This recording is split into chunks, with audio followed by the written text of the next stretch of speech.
ഓണാശംസകൾ കേട്ടോ. ഇന്ന് നമ്മൾ ഒരു ഓണത്തിൻ്റെ ഒരു പ്രധാന വിഭവമാണ് അവിയൽ അല്ലേ. അപ്പോൾ അവിയലിൻ്റെ കഷ്ണങ്ങൾ ഉപയോഗിച്ചിട്ടുള്ള ഒരു പായസമാണ് കേട്ടോ ഇന്ന് നമ്മൾ ഉണ്ടാക്കാൻ പോണത്. അപ്പോൾ അതിന് നമ്മളിതാ ക്യാരറ്റ് എടുത്തിട്ടുണ്ട്, വെള്ളരിക്ക, മത്തൻ, കുമ്പളങ്ങ, മുരിങ്ങക്കായുടെ ഉള്ളിലുള്ള പൾപ്പ്, ഇത്രയൊക്കെയാണ് ഞാൻ എടുത്തിരിക്കുന്നത്.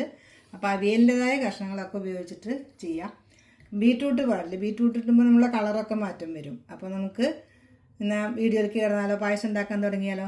വരൂ. അപ്പോൾ ഒരു പാൻ അടുപ്പത്ത് വെച്ച് പാൻ ചൂടായി വന്നിട്ടുണ്ട്.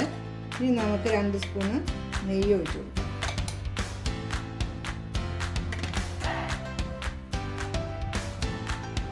അപ്പോൾ നമ്മൾ കഷ്ണങ്ങളെല്ലാം ഇതാകണ്ടോ ഈ ഒരു രൂപത്തിലാണ് കേട്ടോ മുറിച്ചിരിക്കുന്നത്. കുറേശ്ശെ കടിക്കാൻ ഇങ്ങനെ കിട്ടുള്ളൂ. അപ്പോൾ ആ രീതിയിലാണ് എല്ലാ കഷ്ണങ്ങളും മുറിച്ച് എത്തുന്നത്. നമ്മുടെ ചോറൊക്കെ കളഞ്ഞ് കഴുകി വൃത്തിയാക്കി ഈ രൂപത്തിലാണ് നമ്മൾ മുറിച്ചെടുക്കുന്നത്. അപ്പോൾ നമുക്ക് ഇതെല്ലാം ഈ നെയ്യിലിട്ടൊന്ന് വഴറ്റി എടുക്കണം. അപ്പോൾ നമുക്ക് നെയ്യിലേക്ക് ഇടാം.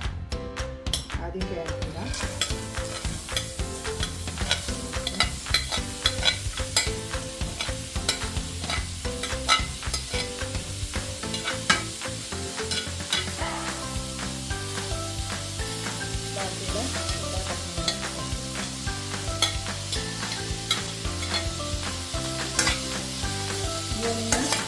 ഇളക്കിയതിന് ശേഷം നമുക്ക് 2 മിനിറ്റ് അങ്ങനെ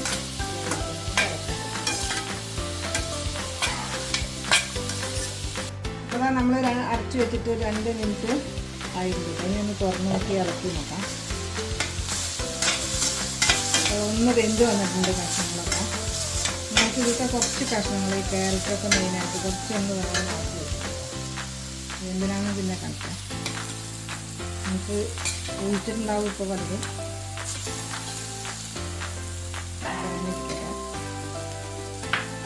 ഇനി ഞങ്ങൾ ഇത് 3-ാം പാലാണ്. 3 നാളികേരത്തിൻ്റെ ഫസ്റ്റ് 1-ാം പാല്, ഇത് 2-ാം പാല്, ഇത് 3-ാം പാല്. അപ്പോൾ ഈ പാല് ഇത് ആദ്യം ഒട്ടും വെള്ളം ഒഴിക്കാതെ നാളികേരത്തിന് പിഴിഞ്ഞെടുത്ത പാലാണ് ഇത് 1-ാം പാല്. ഇത് കുറച്ചും കൂടി വെള്ളം ഒഴിച്ചിട്ട് പിഴിഞ്ഞെടുത്ത പാലാണ് ഇത്. ഇത് 3-ാമത്തെ പാല്. കുറച്ച് നല്ലോണം വെള്ളം ഒഴിച്ചിട്ട് ഇപ്പോൾ ലാസ്റ്റത്തെ പാലാണ് കേട്ടോ. അപ്പോൾ നമ്മളിത് അരിച്ച് വെച്ച പാലാണ് ഇത് ഒഴിച്ച് കൊടുക്കാം. ഇത് മറ്റേ പാലിലും ചെയ്യാം, ഇതേപോലെ ഉണ്ടാക്കാം. ഇവിടെ എല്ലാവർക്കും നാളികേരപ്പാലാണ് ഇഷ്ടം, അതുകൊണ്ട് ഞാൻ ഇങ്ങനെ ചെയ്യാറ്. പശുവും പാലിലും ഇത് ഉണ്ടാക്കാം ഇതേപോലെ പായസം.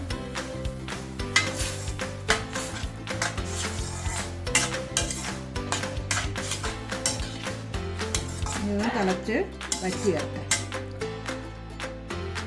അപ്പോൾ അതാ നമ്മുടെ പച്ചക്കറികളൊക്കെ നല്ലോണം 3-ാം പാലിൽ കിടന്ന് വെന്ത് വന്ന് വറ്റി വന്നിട്ടുണ്ട്. 3-ാം പാല് നല്ലോണം യോജിച്ച് വന്നിട്ടുണ്ട്. ഇനി നമുക്ക് 2-ാം പാൽ ഒഴിച്ച് കൊടുക്കാം. അരിച്ച് വെച്ചതാണ് കൂടെ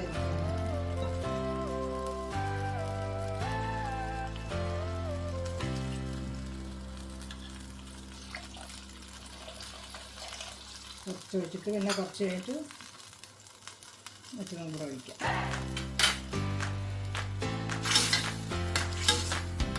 ഇനിയിപ്പോൾ നമുക്ക് ശർക്കര അവിടെ ഉരുക്കാൻ വെച്ചിട്ടുണ്ടായിരുന്നു. ഞാൻ വേറെ ഒന്നൊക്കെ എടുത്തിട്ട് ഇത് ഉരുകി വന്നിട്ടുണ്ട്. നമ്മൾ 2-ാം പാല് കുറച്ച് ചേർത്ത് കഴിഞ്ഞില്ല. ഇനി നമുക്ക് ഈ ശർക്കര ഒഴിക്കാം. കഷ്ണങ്ങളൊക്കെ നല്ലോണം വെന്തതിന് ശേഷം ശർക്കര ഒഴിക്കാൻ പാടില്ല കേട്ടോ. അപ്പം നമ്മുടെ കഷ്ണങ്ങളൊക്കെ നന്നായി വെന്ത് വന്നിട്ടുണ്ട്. ഇനി നമുക്ക് ഉരുക്കി വെച്ച ശർക്കരയൊക്കെ നിങ്ങളുടെ മധുരത്തിന് ഓരോരോ ടേസ്റ്റിനനുസരിച്ചിട്ടാണ് കേട്ടോ. ഇത്ര എന്ന് പറയാതെ നമ്മൾ മധുരത്തിനനുസരിച്ച് ശർക്കര ചേർത്ത്. ഞാനിവിടെ ഒരു 100 ഗ്രാമോളം ചേർത്ത് കൊടുത്തിട്ടുണ്ട്.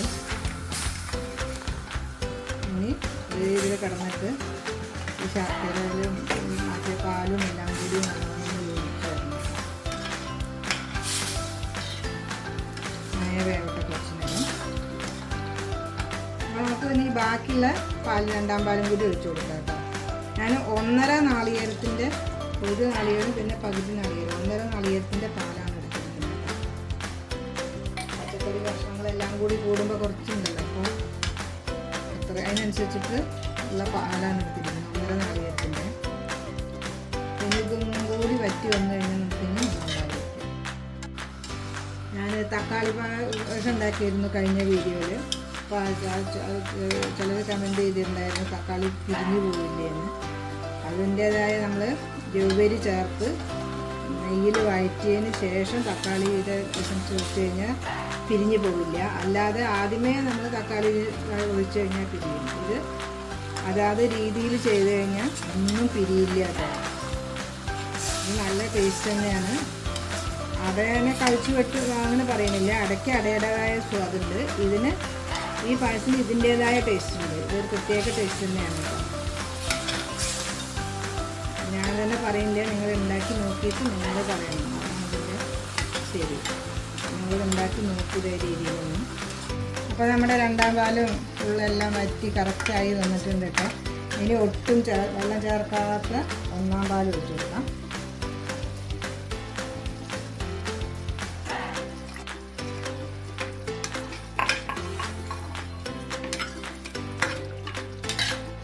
കറക്റ്റായിട്ട് വന്നിട്ടുണ്ട്. ഇത് ഒന്നാം പാൽ ഒഴിച്ച് കഴിഞ്ഞിട്ട് പിന്നെ അധികം തിളയ്ക്കേണ്ട ആവശ്യമില്ല. ഞാനിതിലേക്ക് ഇനി എന്താ, അപ്പോൾ നമുക്ക് ഓഫ് ചെയ്യാം. ചുക്കുപൊടിയോ ജീരകപ്പൊടിയോ വേണമെന്നുള്ളവർക്ക് അത് ചേർക്കാം. ഞാൻ അതൊന്നും, നമുക്ക് ആ നാളികേരപ്പാലിൻ്റെ ഒറിജിനൽ ടേസ്റ്റാണ് രസം, അത് കാരണം ചേർക്കുന്നില്ല. താല്പര്യമുള്ളവർക്ക് വേണമെങ്കിൽ ചുക്കുപൊടി ജീരകപ്പൊടിയൊക്കെ ചേർക്കാം കേട്ടോ. പിന്നെ അതുപോലെ ഞാനിവിടെ നാളികേരം ചെറുതാക്കി മുറിച്ചതാണ് വറുത്തത്, നെയ്യിൽ വറുത്തതാണ് ചെയ്യുന്നത്. അതുമാതിരി നമ്മൾ ആ വേവിക്കുമ്പോൾ എടുത്ത് വെച്ചാൽ നല്ല ക്രഞ്ചിനെസ് ഉണ്ടാവും അതിന്. ആ കഷ്ണം നമ്മൾ കുറച്ച് ശർക്കര പാവിലിട്ട് വെച്ചിട്ടുണ്ടായിരുന്നു, കാരണം അതിലേക്കൊരു മധുരം പിടിക്കാൻ വേണ്ടിയിട്ട്. അത് ഇട്ട് ചേർത്ത് കൊടുക്കണം കേട്ടോ. അപ്പോൾ മറ്റും നല്ല വെന്തുണ്ട്, ഇതിങ്ങനെ നല്ല ക്രഞ്ചി ആയിട്ടിരിക്കും. ഇനി നമുക്ക് നാളികേരം നെയ്യിൽ വറുത്ത് കുറച്ച് നാളികേരക്കൊത്ത് കൂടി വറുത്തിട്ട് ചേർക്കാം.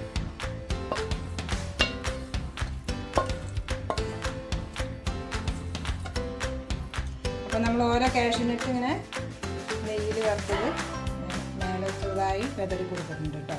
അപ്പോൾ നമ്മുടെ സൂപ്പർ ടേസ്റ്റി ആയിട്ടുള്ള, ഞാൻ പറയുന്നില്ല, ഞാൻ പറഞ്ഞ മാതിരി നിങ്ങളിന്ന് ട്രൈ ചെയ്ത് നോക്കിയിട്ട് നിങ്ങളുടെ ഫീഡ്ബാക്ക് അറിയിക്കണേ. അപ്പോൾ ഇത്തരം വ്യത്യസ്തമായ വിഭവങ്ങളുമായി അടുത്ത വീഡിയോയിൽ കാണും വരെ ബൈ ബൈ. എല്ലാവർക്കും ഓണാശംസകൾ.